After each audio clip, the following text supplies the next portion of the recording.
SIR। মানুষ পাগলের মতন ছুটোছুটি করছেন এই ওয়ারেস সার্টিফিকেটের জন্য। কেননা আমাদের পাড়াতে, আমাদের সমাজে অনেক গরিব লোক রয়েছে যারা দুবেলা দুটো খাবার জন্য কাজ করতে হয়। সকাল 8টার সময় কাজে লেগে সন্ধ্যা 5টা অবধি কাজ করতে হয়। তার মাঝে এই ওয়ারেস সার্টিফিকেটের জন্য, SIR ফর্মের জন্য অনেকটা টাইম লাগে। আমাদের অনেক গরিব আছে আমাদের সমাজে, যে দুবেলা দুটো খাবার জন্য সকালে কাজ করতে হয় ওদেরকে। সে কাজ ছেড়ে ওদেরকে ফর্মের জন্য, SIR ফর্মের জন্য এদিক ওদিক দৌড়ে বেড়াতে হয়। সে মানুষটা কাজ করবে কখন আর দুবেলা দুটো খাবে কখন? আর যত অ্যাক্টিং, যত অভিনেতা এই ভোটের টাইমেই বের হয়।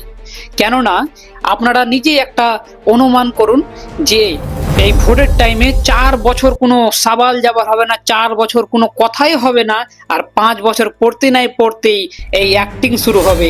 আপনাদেরকে এটা করতে হবে, আপনাদেরকে ওটা করতে হবে, আপনাদের ব্রেন ওয়াশ করা হচ্ছে। আর তাদের কিছুই হবে না, লস আপনাদের হবে। কেননা ওরা পলিটিক্যাল পাওয়ারের জন্য কত না কত অ্যাক্টিং করতে পারে। তার জন্য বলবো আমি, আপনারা সতর্ক থাকুন, সাবধান থাকুন তাদের হাত থেকে যারা পলিটিক্যাল গেম খেলে। তাদের কিছুই হবে না, তাদের শুধু টাকা ঢুকতে থাকবে আর আপনাদের হাত ফাঁকা হতে থাকবে। আপনারাকে খেটেই হবে।